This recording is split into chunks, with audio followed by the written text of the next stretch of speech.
Hi everybody, welcome to our video. I'm Judith. I'm Diane. And we are the Hot Potato Mamas. Hey, that was good today. All right. Today I guess we're going to talk mostly about my weight loss journey. I'm trying to turn in a way that I look slimmer. You know what, it is what it is. How right? is it going anyway? How is this week for you? For the most part, it's been pretty good. But I will admit, there are challenges. I'll still have a little dip or two. And if any of you have ever heard of Dr. Doug Lisle, he talks about that a lot, especially in his recent interviews. He's got, I think, a couple of YouTube videos out now where he talks about how, we are programmed. It's our biology, our evolution. We are programmed to want to do what he calls circuit cramming, where if we come upon some high-fat, high-calorie food, it's like, get in there and get her now and stuff, fill yourself up with that, because who knows when you're going to see that kind of food again. That was our environment when we were evolving. I mean, human beings were designed to put on fat very easily. Doesn't that suck? We put on fat so easily. But nowadays in our modern world, I mean, guess what? We can go anywhere and we can get food anywhere we like. I mean, remember what Dr. McDougall said? You can drive down the road and pull into a driveway and food will, you roll down your window and food appears. And then you can drive a little further down the highway or the road. More food appears. And it's just too much. We live in an environment that is just too abundant. There's too many food cues for us. So it does make it very easy to gain weight for those of us who are biologically adapted to be real survivors, right? And makes it very hard for us to lose that weight.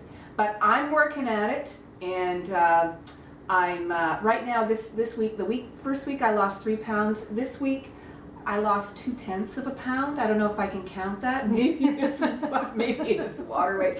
But it's kind of, I've maintained. So I'm just carrying on, and next week it'll be even better. Did you want to ask me any questions? I've been yakking away. Yeah, I want to know what were your challenges this week, and what have you done to make the correction? Okay.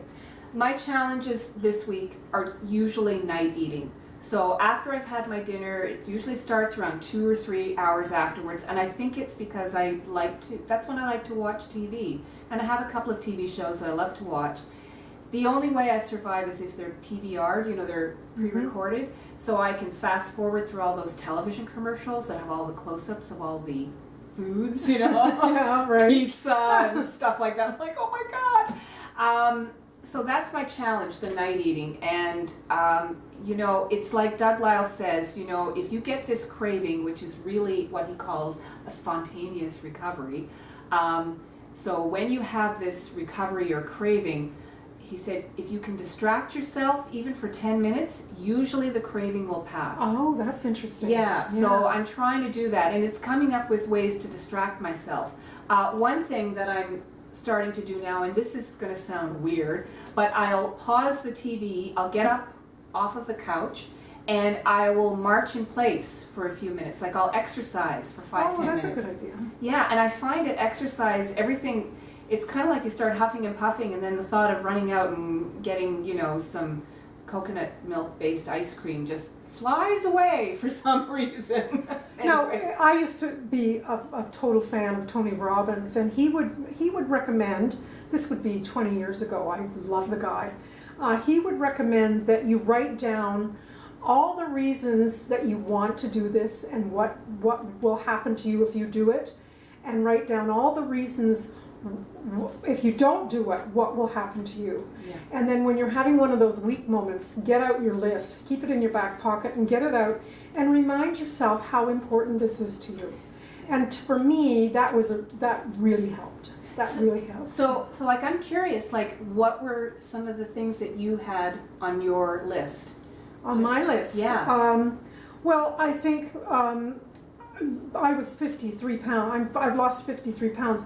I didn't like how I looked, and I would try to lose weight on the standard diets, and it wouldn't work because I didn't have enough willpower. And then I would beat myself up emotionally because I didn't have the willpower. So I knew I was going to look better, feel better, I'd be able to do more things, be more physically fit, that kind of thing. Those were the drivers. Yeah. Okay. Yeah. I think probably for me, my number one reason is so that I can live longer than genetics tell me I'd be able to live. Because my parents both died. I mean, my dad was in his early 70s, and my mom had just turned 80, but she had been quite ill for years before that. So I'm hoping that by eating this way and losing the weight, that I'll be able to live at least another 10 years beyond that. I'd love to get to be 90. I think I'd do all right at 90. I think you would too. Yeah, I think so. So that's the main one. Of course, for my family and friends and for my career as a naturopath. I don't know about you guys, but when you go see a naturopathic doctor, if the person's 100 pounds overweight, basically obese, it must make you think twice, like, how is this person going to help teach me or help me about being healthier when they're not exactly the best example of that? And that's the reality, right? Yeah. So, even though you're insanely knowledgeable about all this stuff, right? Yeah, well, Yeah. it's how it is. Yeah, it's how it is. Okay, well that's good for today. Okay. Judith will check in with you again next week, and we'll check in on her progress. 3.2 pounds. Yeah. Okay, bye for now. Bye, guys. Have a great week.